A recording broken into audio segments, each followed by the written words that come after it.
Is Ben Simmons about to put pen to paper to join the New York Knicks? We're going to break that down on today's show. But first, I want to open up the comment section for all of the real ones watching today's video.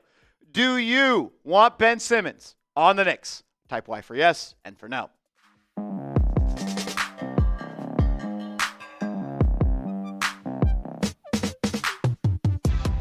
Welcome in to New York Knicks Now by Chat Sports. I am your host, Marshall Green. Appreciate everybody for stopping by as we're here to react to what Brian Windhorst had to say about the Knicks, as he has listed this team as a finalist in the Ben Simmons sweepstakes. It doesn't even feel right saying Ben Simmons sweepstakes. But here we are. And the Knicks have been linked to Simmons since really day one of NBA free agency. We all got the notification, and you guys did because you're all subscribed, and I know we talked about on the channel. The Knicks were linked to Russell Westbrook and Chris Paul and Ben Simmons early on in free agency, and it really hasn't stopped at this point. Windhorst said this: I'm told Simmons is probably going to make a choice in the next week. Kings, Suns, Knicks, and the Celtics have all been connected to him. And I think Ben Simmons has to ask himself, what do I want in my next team? Do I want to compete and maybe not play all that much? Do I want to be on a champion? Do I want to play on a bad team and play a lot and try to rehab my value? Because the Celtics would be a great opportunity, and the Kings, for him to do that. But if you're trying to win and maybe not have a clear role, the Knicks could be that. And the Suns, who knows what's going on in Phoenix. I'll say this, I've said it 100 times. Ben Simmons, in my opinion, is a great value for the Knicks at the vet min. It's the vet min. You cannot pay a player less than that. And the price of a player kind of changes the expectations for that guy. Do I want Ben Simmons on a $10 million deal? No. But do I want it for $2.5 million to be the 14th player on the Knicks roster that could provide some upside? Yeah, I would. I think it could make some sense. We know who the core players are for the New York Knicks on this team. It's Brunson, it's Bridges, it's Hart, it's Anunoby, it's Towns, it's Hart, and it's Robinson. I think I said everyone. That's 7. And then you got Deuce McBride as well. And you went out and you added Clarkson. And you went out and added Gershon Yabusele. The thing I'm a little bit worried about is if you are planning to sign Simmons, how are you selling him on joining this team? Like Windhorst, Mark Stein also reported the Knicks, Celtics, Kings, and Suns. So it sounds like those 4 teams are the official finalists for Ben Simmons. Things could change, though, and we could see him sign elsewhere. Ben Simmons is not who he was supposed to be coming into the NBA as the number 1 overall pick. And I would probably say he's one of the biggest busts of all time. And he hasn't played all that much basketball over the last couple of years. But this past season, 51 games played. Started the season on the Brooklyn Nets, eventually got traded or bought out and signed by the Los Angeles Clippers. 5 points, 5 assists. He could defend. He could finish around the rim when he decides to dunk it. And he could rebound the basketball pretty well. If you want to get out and transition and for him to run, he could do that as well. He checks a couple of different boxes that I think the New York Knicks lack. I go back to the Eastern Conference Finals all the time against the Indiana Pacers. And maybe you don't want Ben Simmons playing in the Eastern Conference Finals. I get that.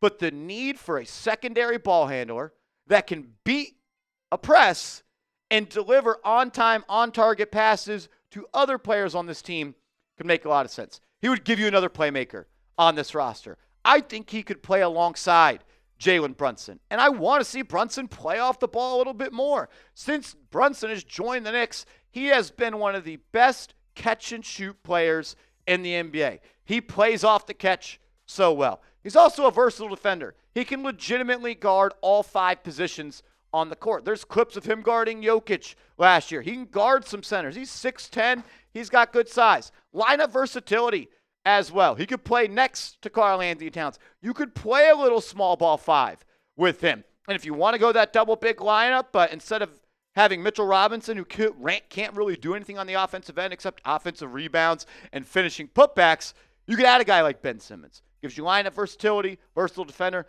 and some athleticism. One thing I feel like the New York Knicks are lacking is team speed, team athleticism. They didn't really like to get on the break under Tom Thibodeau. When they did, they were effective. But having another guy that can grab the rebound, go 90 feet, and lay it up in or throw a nice skip pass into the corner, I think could help this team.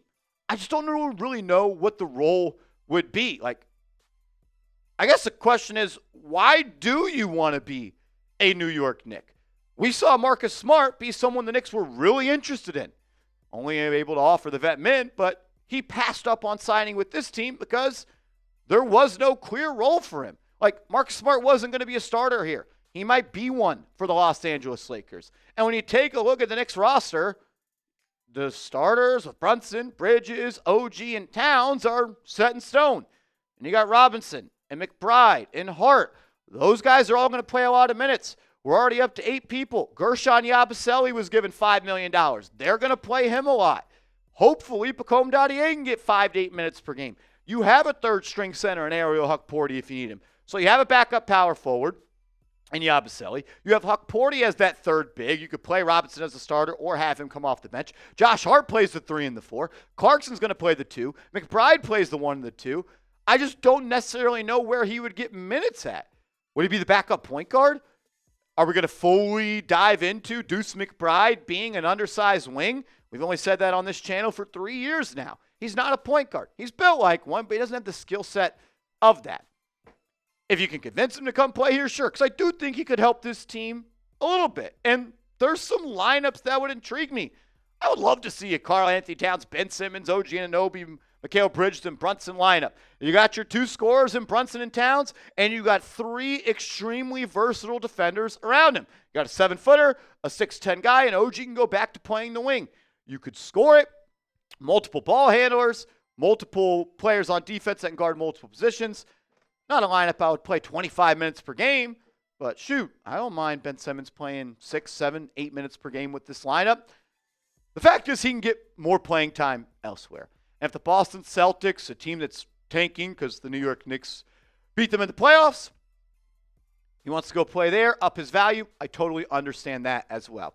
It's not the end of the world if you don't sign Ben Simmons. There are other players out there, but I don't think the 14th player the Knicks are going to sign this year is going to make that much of a difference for them in the long term. And if they do, that would mean some pretty unfortunate things would have had to have happened for that to happen. I know this, though. If Ben Simmons joins the Knicks, we are going to make a video. Because if the Knicks make a move, we make a video. So subscribe and turn those notifications on so you don't miss a thing. Coming up, we're going to react to The Athletic and their release of their NBA Power Rankings. And I actually think they did a good job of it. But first, go to this link, chatsports.com/NYKHoop. That's chatsports.com/NYKHoop. Get your shirt today. Sorry I was hooping. Knicks logo on the front, and it's 50% off. It was $60. Now it's $30. Save yourself $30.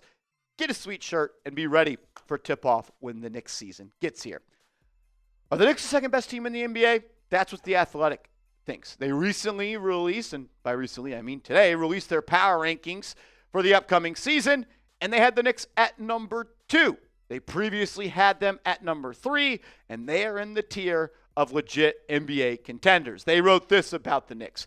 It's all about new coach Mike Brown and how he may reimagine what is largely the same team that went to the Eastern Conference Finals. Jordan Clarkson should be an upgrade over Cam Payne, while Gershon Yabusele should be an upgrade over Precious Achiuwa. The offense could be even better, though the question of how well this team can defend with Jalen Brunson and Karl-Anthony Towns will persist. New York should still add a couple more players, especially in the front court on the wing. Well, I got bad news for The Athletic. They got 1 roster spot, and they got 1 veteran minimum, so there's not really any players they're going to be able to add. Here was the top 5 for the power rankings via The Athletic. The Oklahoma City Thunder at number 1. They're the reigning champs. Makes all the sense in the world. The New York Knicks at number 2. You've seen a lot of people have the Cavaliers above the New York Knicks in their power rankings. The Athletic, I give you some props. The Knicks are a better team than the Cavs. I guess we'll just have to beat them in the playoffs again to prove that. The T-Wolves at number 4 and the Denver Nuggets at number 5. I would actually flip 5 and 4, and I would actually put number 5 over the Cleveland Cavaliers. I would have the Nuggets as the 3rd team in my power rankings. I like what they did in the offseason a lot, as I also like what the Houston Rockets did. And I would have the Rockets above the Timberwolves and the Cleveland Cavaliers. I think that team is put together extremely well. The addition of Kevin Durant is exactly what they needed. They did not have a go-to scorer in the playoffs, and KD is a bucket. You see a lot of Western Conference teams, though, in the top 15. It's because the Eastern Conference is wide open. And when you have the Indiana Pacers as the 15th best team in the NBA, and they don't have their best player, and they also lost Miles Turner, that kind of shows you where this Eastern Conference stacks up. The team I would probably say is the most underrated on this list is the Atlanta Hawks. If they can stay healthy, if Jalen Johnson could be available for 82 games next year, this team's going to be a lot better than a lot of people think. I'll say this about the Knicks. Anything short of an NBA Finals appearance this year would be disappointing. It would be upsetting. You don't fire Tom Thibodeau, a coach that got you to the Eastern Conference Finals for the first time in 25 years, to not get there again. And if you do get there, you got to win at this point. The East is open. You never know what it could look like next year. Boston's going to be back. The Pacers are going to be back. The young Orlando Magic are going to get better and better. I'm not saying you got to win the NBA Finals. I would really like for that to happen. But you got to get to the finals this year. Keep on getting better and better and better, and we'll see where the chips fall on the big stage. If you want that to happen, if you want to see this team in the NBA Finals for the first time in 25-plus years, hit that thumbs-up icon. You got the roster. You got the talent. We'll see if Mike Brown's the right coach to get the job done. Make sure you are following me on social media. I'm on Twitter. I'm on Instagram. Hit me up, and let's go Knicks.